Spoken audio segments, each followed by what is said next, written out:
La Guerra de los Mundos, de H. G. Wells. Herbert George Wells nació en Bromley, condado de Kent, Inglaterra, el 21 de septiembre de 1866. Murió en la ciudad de Londres en 1946, a los 80 años.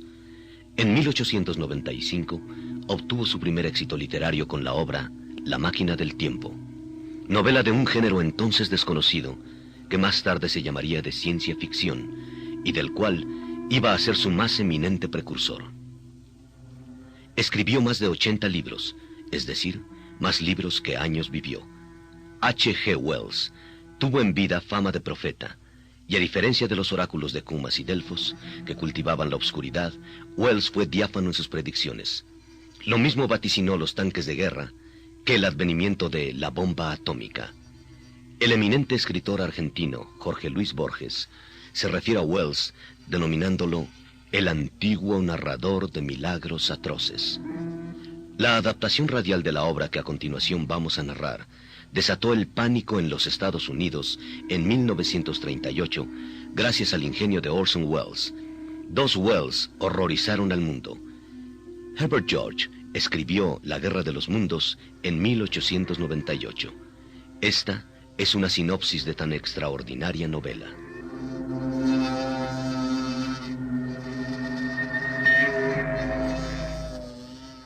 Nadie hubiera creído en los últimos años del siglo XIX que las cosas humanas fueran escudriñadas aguda y atentamente por inteligencias superiores a la del hombre, y mortales, sin embargo, como la de éste.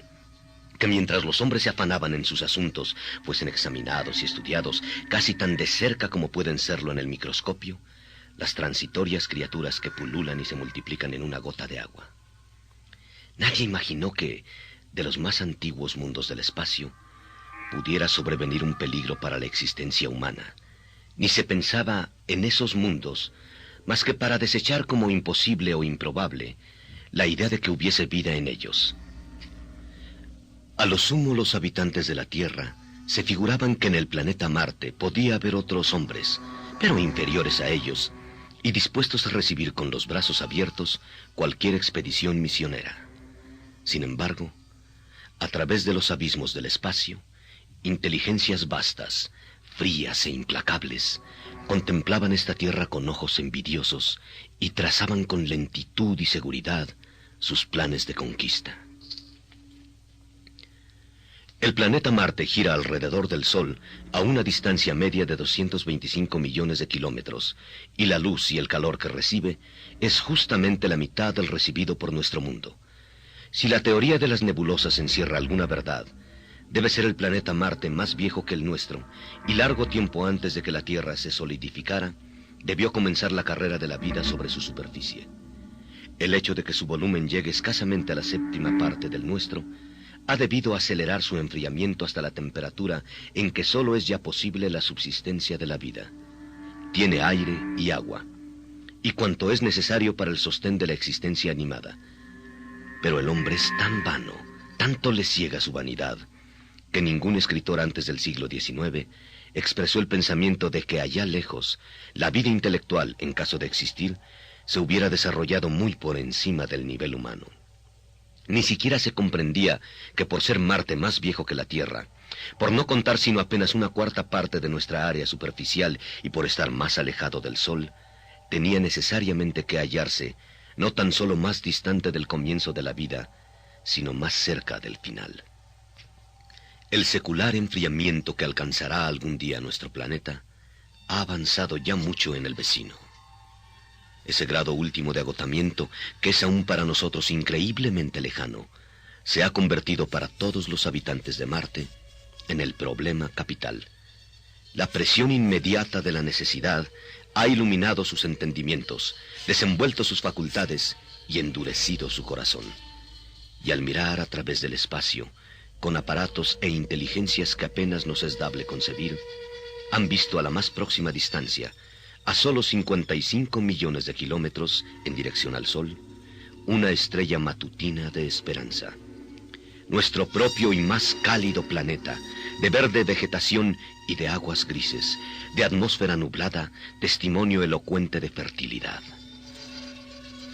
Ya la parte intelectual de la humanidad admite que la vida es incesante lucha por la existencia, y parece ser que esta es la fe de los marcianos.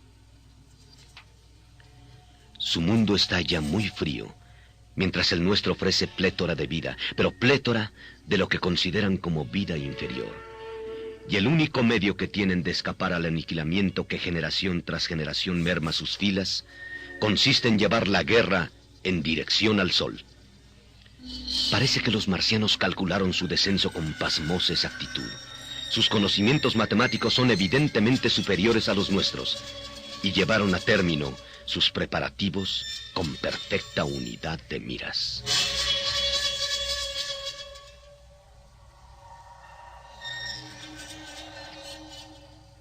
En la oposición de 1894, se vio una gran luz en la parte iluminada de Marte.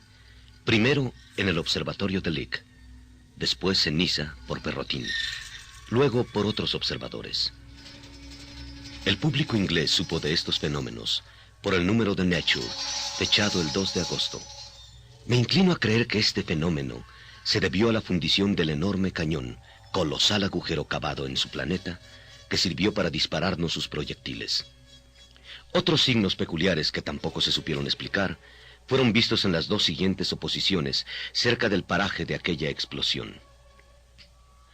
Al aproximarse Marte a la oposición, posición de dos astros en puntos exactamente contrapuestos, uno a cada lado de la Tierra, el astrónomo Lavelle, de Java, hizo palpitar todos los hilos de las comunicaciones astronómicas con la asombrosa noticia de una inmensa explosión acaecida en Marte.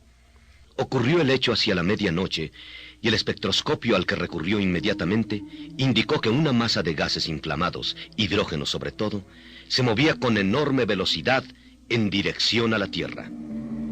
El chorro de fuego se hizo invisible un cuarto de hora después. Lo comparó a un soplo colosal de llamas lanzado de aquel planeta violenta y rápidamente, como salen los gases inflamados de la boca de un cañón. Era la frase singularmente apropiada. Nada, sin embargo, dijeron del asunto los periódicos del día siguiente, excepto el Daily Telegraph, que publicó una breve noticia, y el mundo siguió ignorando uno de los peligros más graves que jamás amenazaron a la raza humana.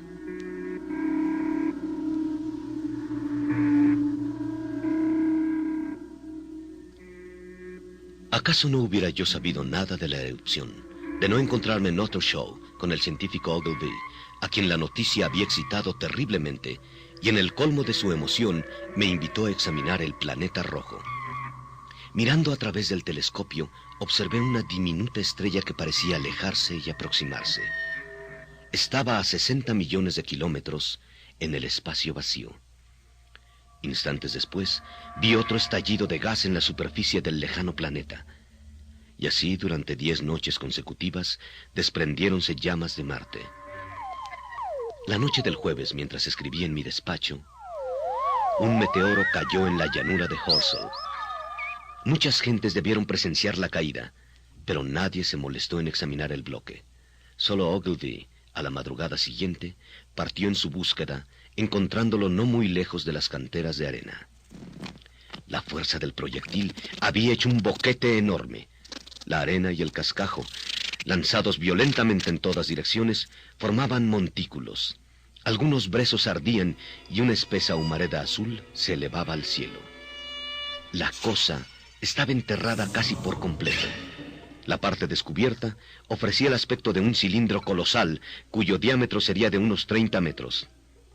Ogilvy se acercó a la masa sorprendido de su tamaño y aún más de su forma.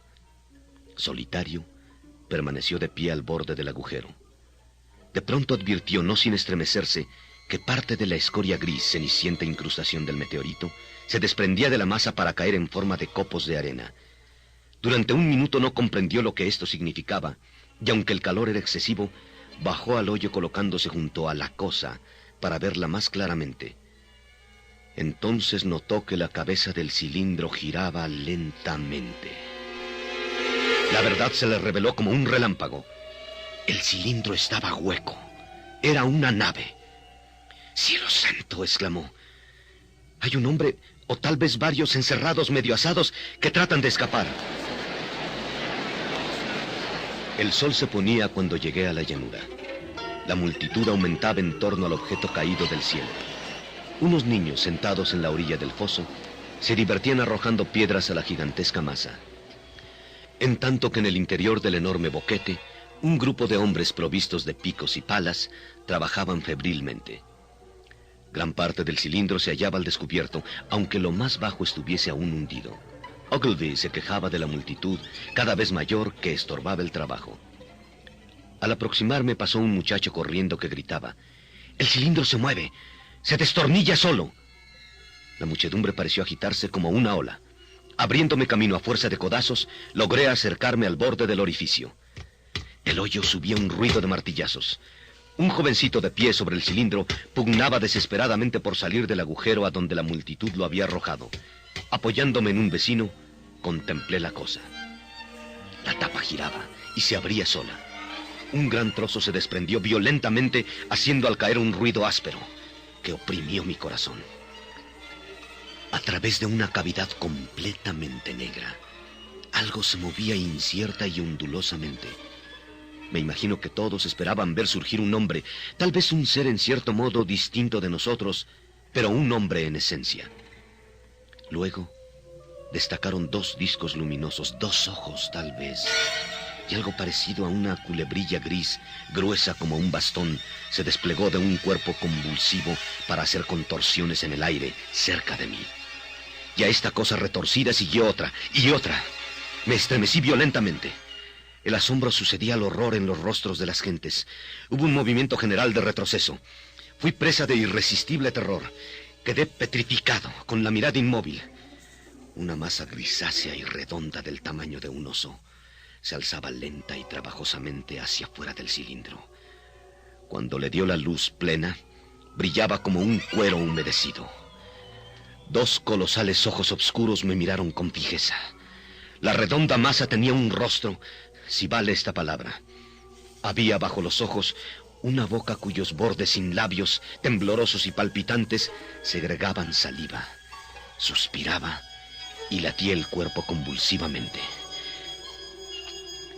Los que no hayan visto un marciano vivo difícilmente se imaginarán el horror extraño de su aspecto. La singular boca en forma de D labiodental, con el labio superior puntiagudo. La ausencia de barba por debajo del labio inferior en una especie de cuña. El temblor incesante de esta boca. El amenazador conjunto de tentáculos. La tumultuosa respiración de los pulmones. En atmósfera distinta a la habitual. La pesadez y el esfuerzo notorios de los movimientos debidos a la mayor gravitación de la Tierra. Y sobre todo, la extraordinaria intensidad de los ojos inmensos. Todo esto me produjo una sensación parecida a la náusea. Había algo de hongo en su aceitosa piel oscura y algo indeciblemente monstruoso en la torpe dirección de sus pesados movimientos. Aún en este primer encuentro, a la primera ojeada, me sentí abrumado de asco y de miedo.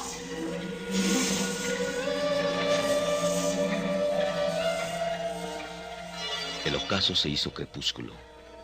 Por el lado de Horsell avanzaba a 30 metros del agujero un grupito de hombres.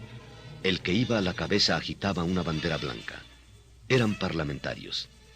Habían celebrado un rápido consejo y resuelto que, puesto que los marcianos eran, a despecho de sus formas repulsivas, seres inteligentes, se acercarían a ellos para demostrarles que también nosotros tenemos inteligencia.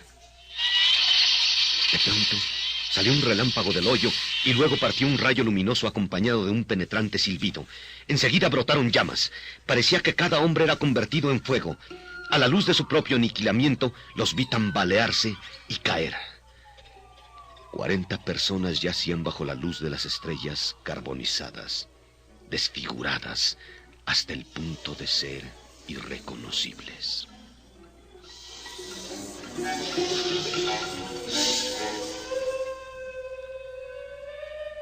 Las primeras horas del sábado transcurrieron en absoluta calma.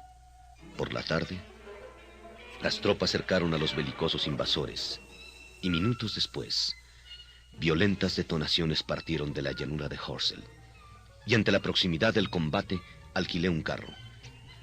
Sin perder tiempo, llevé a mi aterrorizada esposa a casa de sus primos en el cercano pueblo de Leatherhead.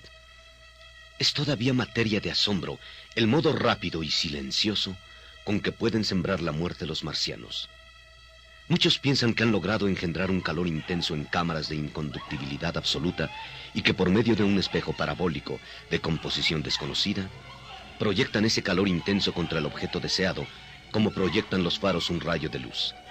Sea como fuere, lo cierto es que lo esencial consiste en un rayo de calor. Calor invisible en vez de luz visible, que inflama todo lo combustible. El plomo se derrite como hielo, se ablanda el hierro, se quiebra y funde el vidrio, y el agua se evapora inmediatamente. Iban a dar las 11 de la noche cuando regresé. Quería presenciar la muerte de aquellos seres repulsivos. Mientras conducía, vino a caer a mi izquierda otra nave. Un trípode monstruoso, más alto que varias casas, daba zancadas sobre los pinos aplastándolos en su carrera. De sus flancos colgaban articulados cables de acero. El ensordecedor estruendo de sus pasos se mezclaba al tumulto de los truenos de la fuerte tempestad que se había desatado. Mi carro se volcó, caí pesadamente en una cuneta y me escondí entre la mojada hierba. Mi caballo yacía inmóvil, con el pescuezo roto, mientras las ruedas del carro volcado aún giraban lentamente. Pasó el enorme mecanismo de bruñido metal, lanzando una especie de alarido violento. En un minuto alcanzó a otro compañero y ambos se inclinaron hacia una cosa. Una de las 10 naves que nos habían lanzado desde Marte. En la lejanía se escuchaban las descargas intermitentes de la fusilería y el zumbido de un cañón que cesó de retumbar de improviso. Por lo visto, los marcianos incendiaban cuanto estaba al alcance de su rayo ardiente.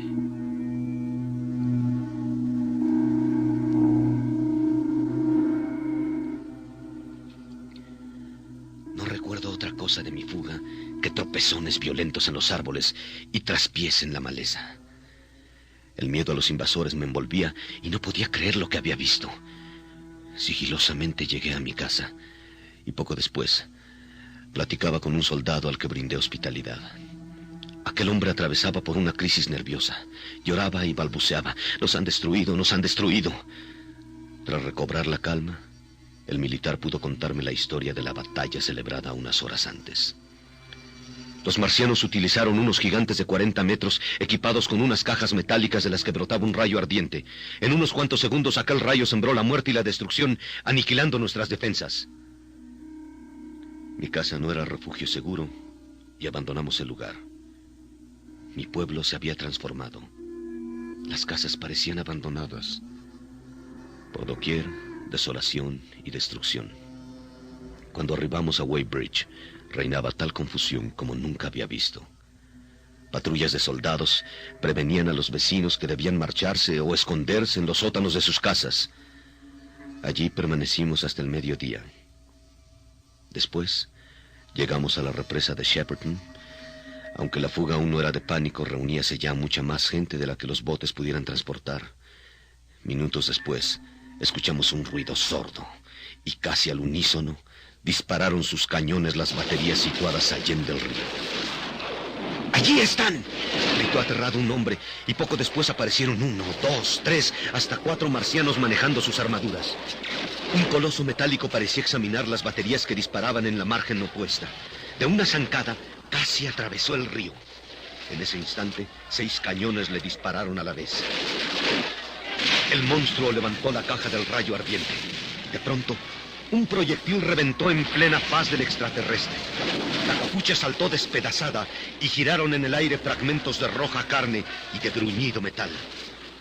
Muerta la inteligencia viva, el marciano que moraba en la capucha, la cosa no era ya sino un intrincado aparato de metal en camino de destrucción. Incapaz de guiarse, tropezó con la iglesia demoliéndola. Giró y cayó sobre la corriente provocando violenta explosión y una tromba, mezcla de vapor, fango y pedazos de metal.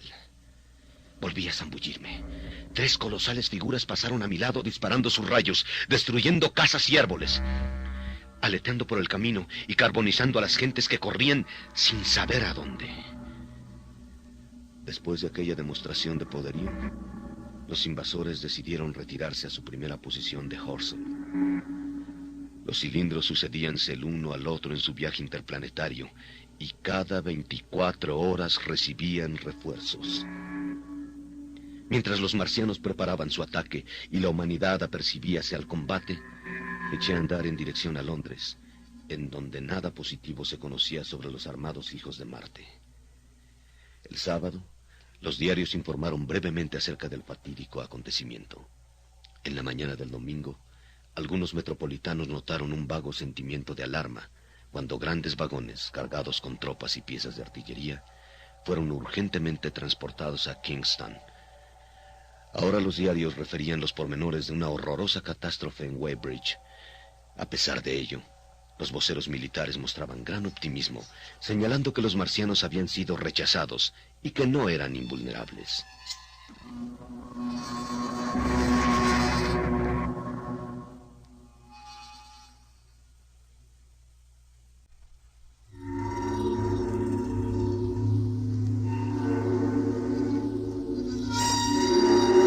Poco después de la medianoche, la capital despertó súbitamente al ruido de los aldabonazos en las puertas y el constante repiquetear de las campanas. Los policías gritaban: «¡Los marcianos se acercan!». Era la aurora del gran pánico.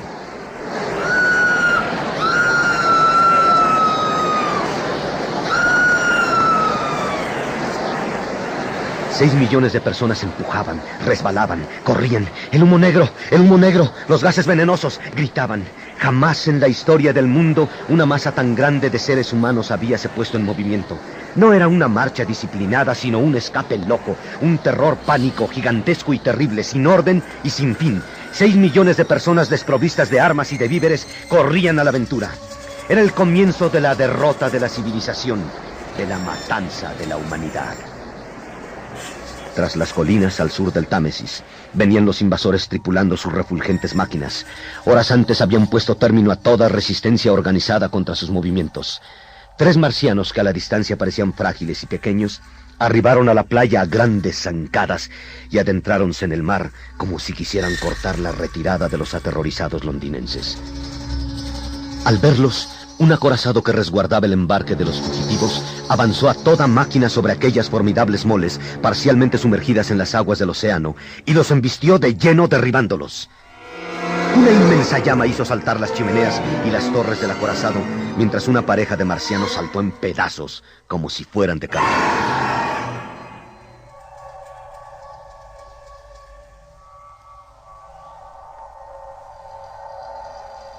No recuerdo claramente la llegada de aquel sacerdote. Debe haber ocurrido cuando, vencido por el cansancio y el miedo, me quedé dormido entre la hierba. ¿Tiene usted agua?, le pregunté bruscamente. No, me contestó secamente. Y después, con los ojos extraviados, balbuceante, habló con frases entrecortadas. Es el principio del fin. El grande y terrible día del Señor. Seremos destruidos, como en Sodoma y Gomorra. Sea usted hombre, le dije. No pierde el juicio. ¿Para qué sirve la religión sino para las grandes calamidades? Con mi compañero de infortunio, llegué a Halliford y nos introdujimos en una casa con el propósito de huir del humo negro. Allí estuvimos toda la noche. Cuando el mortífero humo descendió, salimos, tomando la ennegrecida carretera donde tropezamos con docenas de cadáveres de hombres y animales que yacían en actitudes contorsionadas con coches y bultos volcados. Vimos correr a un grupo de personas y sobre los tejados de las casas, a menos de 100 metros, asomóse la cúspide de una máquina marciana de combate. 4 hombres huían de la máquina que parecía perseguirlos. En 3 zancadas se colocó entre ellos. No utilizó el rayo ardiente para matarlos, sino que los recogió uno por uno y los colocó en un enorme recipiente metálico que llevaba en la espalda. Sabiéndonos rodeados de invasores, conseguimos refugiarnos en una casa abandonada. Allí encontramos provisiones que habrían de servirnos los próximos 15 días. Estábamos comiendo, ya muy entrada la noche, cuando nos cegó un vivo resplandor. Hubo al mismo tiempo un violento choque. Una nave había caído sobre nuestro refugio, derribándolo. Solo la cocina y la carbonera permanecían de pie. Arrastrándome, llegué hasta un sitio desde donde podía observar. Estábamos cubiertos por escombros y montones de tierra, y nuestra única salida estaba copada por la nave. A un lado se alzaba una enorme máquina de combate. Otro extraordinario mecanismo hacía una excavación, mientras monstruosas criaturas se arrastraban entre los montículos de tierra. La poderosa excavadora ofrecía el aspecto de una araña metálica compuesta de múltiples varillas y palancas articuladas. Tenía unos tentáculos que tocaban y agarraban las cosas a su derredor. Sus movimientos eran rápidos y complejos. Parecían humanos más que los de un mecanismo. La llegada de una segunda máquina de guerra nos obligó a encerrarnos en la carbonera.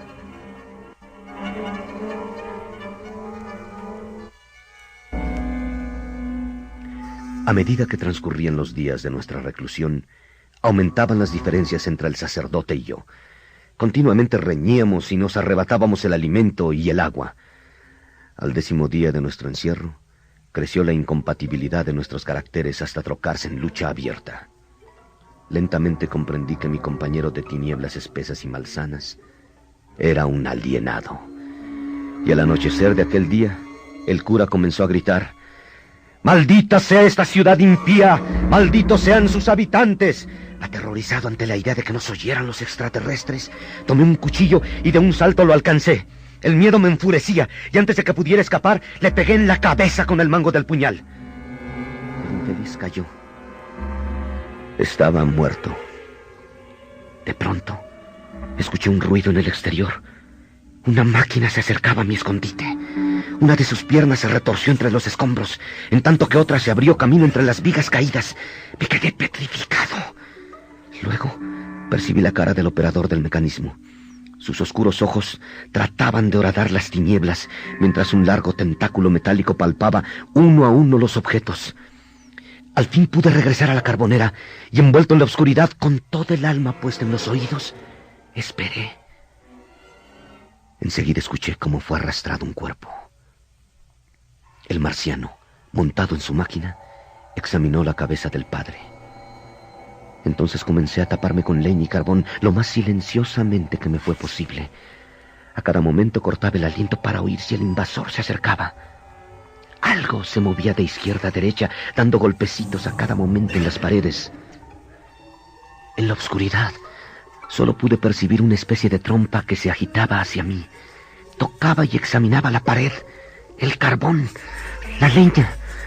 Hasta llegó a tocarme el tacón de la bota. A punto de gritar, me mordí la mano. Después, oí cómo el mecanismo tomó un trozo de carbón y lentamente se alejó. El marciano no volvió, pero yo me quedé allí todo el día, en las tinieblas, sepultado entre la leña y el carbón, no atreviéndome a arrastrarme ni para aplacar la sed que me devoraba. No comí ni bebí los días 11 y 12 de mi encierro. El día 13 logré extraer 2 vasos de agua negra y fangosa. En la madrugada del día 15 escuché ruidos de arañazos y resoplidos. Sigilosamente llegué a la cocina y entre un espeso ramaje escarlata vi el hocico de un can. Sin demora traté de atraparlo, pero el perro al verme huyó despavorido. 1 o 2 veces alcancé a oír leve ruido de pisadas menudas y el graznar de los pájaros. Al fin, envalentonado por el silencio, me asomé al agujero. No había nadie en el hoyo, excepto unos cuervos que se disputaban a picotazos la carne de los huesos de los hombres consumidos por los invasores. Poco a poco logré deslizarme entre la extraña vegetación y finalmente me puse de pie sobre un montón de escombros. Podía mirar en todas direcciones. No vi a marciano alguno, ni signo que indicara su presencia. Dudé algún tiempo, mas luego, en un arranque de resolución desesperada y con el corazón palpitando violentamente, trepé por el montón de escombros en que estuve encerrado 15 días. Contemplé el pueblo. Árboles muertos, desnudos, casas destruidas y un espeso follaje rojo crecía por doquier. En aquel momento experimenté una de esas sensaciones extrahumanas que solo pueden sufrir en este mundo las pobres bestias que nosotros dominamos. Sentí una sensación de destronamiento, una persuasión de que el hombre ya no era el amo, sino un animal más entre otros animales, bajo el talón de los marcianos. Adelantándome entre la espesura escarlata, que a veces me cubría hasta las rodillas y a veces el cuello, llegué a una hortaliza. Encontré algunas cebollas y zanahorias, y con mi valioso botín caminé hacia Putney. Llegué al anochecer. En el trayecto no vi a persona humana ni huella de extraterrestres, solo resto de cadáveres, árboles ennegrecidos y ruinas desoladas. Por encima de todo, el silencio. Un indescriptible terror me invadió al pensar en la rapidez con la que se había realizado aquella transformación tan desoladora. Llegué a considerar que fuera de algunos vagabundos como yo, los hombres habían sido exterminados en aquel rincón del planeta. Los marcianos, me dije, habrán continuado su camino abandonando esa comarca devastada para buscar su alimento. La sangre de los terrícolas en otra parte. Tal vez ahora estén destruyendo Berlín o París. Al amanecer, vagaba por las orillas de Wimbledon, sin saber qué hacer. Y mientras veía unas ramas diminutas que luchaban por sobrevivir, un hombre armado de un puñal salió a mi encuentro. ¡Alto!, gritó. ¿De dónde viene? No hay que comer por aquí. Váyase, todo esto es mío, desde la colina hasta el río. ¿Hacia dónde va? No lo sé, le contesté. He estado enterrado en las ruinas de una casa y desconozco lo que ha pasado. Mirándome con aire de duda, de pronto se estremeció y su rostro cambió de expresión y dijo emocionado: ¿Acaso es usted el hombre de Maybury? ¿El profesor Wells? ¿El hombre que me asiló? ¿Y usted es el soldado?, le dije al reconocerlo. ¡Qué suerte, señor Wells! Pensar que yo pude asesinarlo. Nos sentamos al amparo de unos arbustos y escuché sus noticias. Los marcianos están al otro lado de Londres. Se les ve ir y venir al ocultarse el sol. Todo se ha acabado. Los invasores nos han pisoteado, nos han vencido. Esto no es una guerra, nunca lo ha sido. Como no puede haber guerra entre los hombres y las hormigas. Luego continuó: todos nos hemos portado estúpidamente. En vez de mostrarnos prudentes, se nos ocurrió atacar a los invasores con cañones, fusiles y otras tonterías. Los marcianos no se ocupan todavía de nosotros. Están armando sus cosas, preparan su estrategia. A eso se debe probablemente que hayan cesado sus cilindros. Los humanos, en vez de correr a ciegas y de almacenar dinamita con la esperanza de destruirlos, haríamos mejor en acomodarnos a la nueva situación. Las ciudades, la civilización, el progreso, todo se acabó. La comedia ha terminado. Solo los hombres como yo, mi querido profesor, viviremos para conservar la especie. Los extraterrestres no podrán matar a todos, y yo no me dejaré capturar para que después me coman esos cerdos. ¿Cuál es su plan entonces?, pregunté con curiosidad. Viviré bajo tierra. Tenemos que aprender muchas cosas antes de que podamos medir nuestras fuerzas con las suyas. Mientras las aprendemos, tenemos que vivir y conservar nuestra independencia. ¿Comprende usted, profesor Wells? Eso es lo que tenemos que hacer. Me quedé meditando sobre el asunto y no encontraba argumentos que oponer a sus razonamientos. Antes de la invasión, nadie hubiera discutido mi superioridad mental, la de un escritor reputado y entendido en temas filosóficos, sobre la de un simple soldado. Sin embargo, este hombre formulaba con claridad una situación cuando yo apenas acertaba a comprenderla.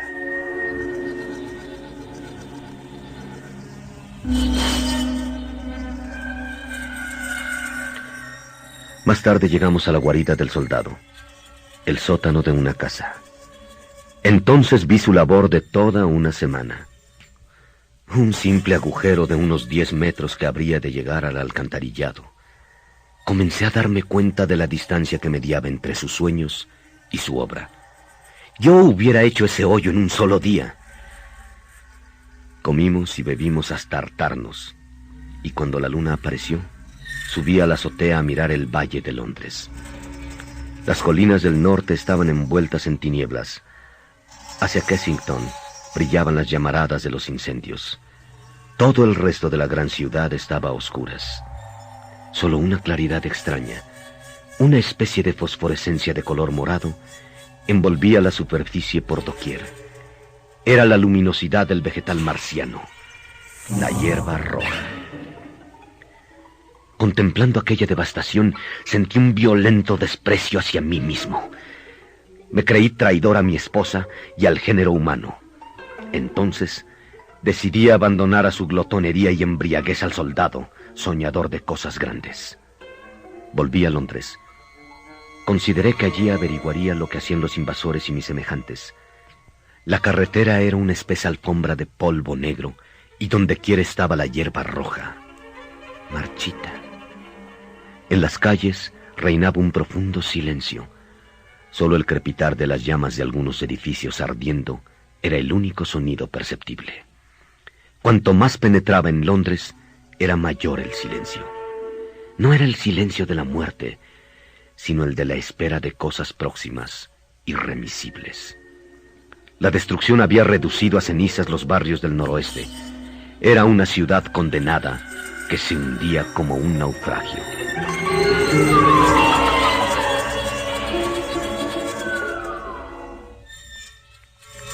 Fue en la parte sur de Kensington donde oí por primera vez aquel lamento. Penetró en mis oídos de modo casi imperceptible. Era como un sollozo que se repetía constantemente.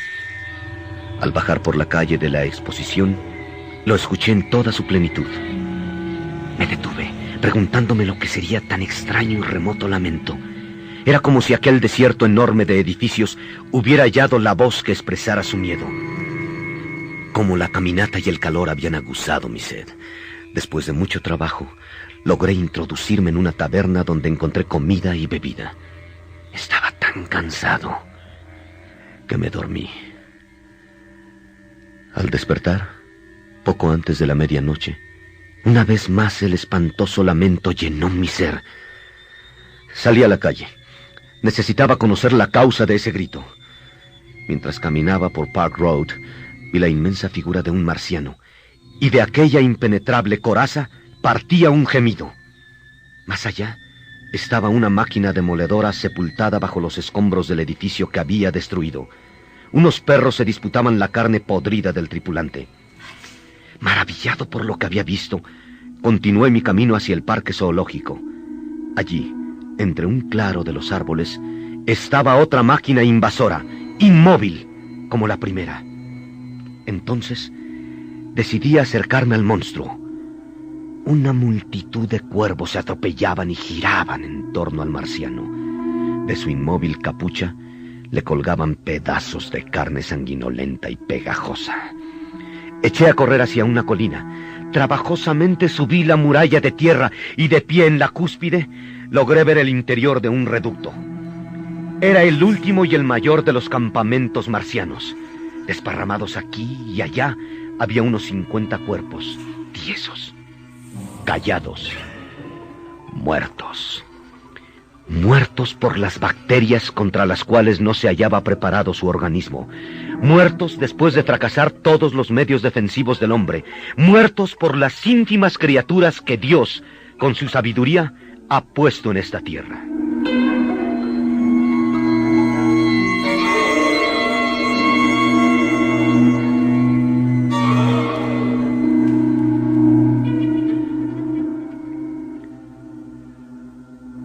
Ahora que todo ha terminado, que empiezo una nueva vida al lado de mi esposa, mucho lamento lo poco que puedo contribuir al esclarecimiento de los problemas que hoy se debaten. Pero considero que las hipótesis de Carver sobre la repentina muerte de los marcianos son tan probables que pueden considerarse como conclusiones definitivas. A ellas me he atenido en el curso de esta narración. El hecho de que los marcianos no enterraran a sus muertos y las matanzas que perpetraron desordenadamente denotan su completa ignorancia de los peligros de la putrefacción. No se conoce la composición del humo negro, ni la del generador del rayo ardiente, pero queda el problema más grave y de interés universal. ¿Será posible otra invasión marciana? Esto nos obliga a modificar totalmente nuestras miras sobre el porvenir de la humanidad.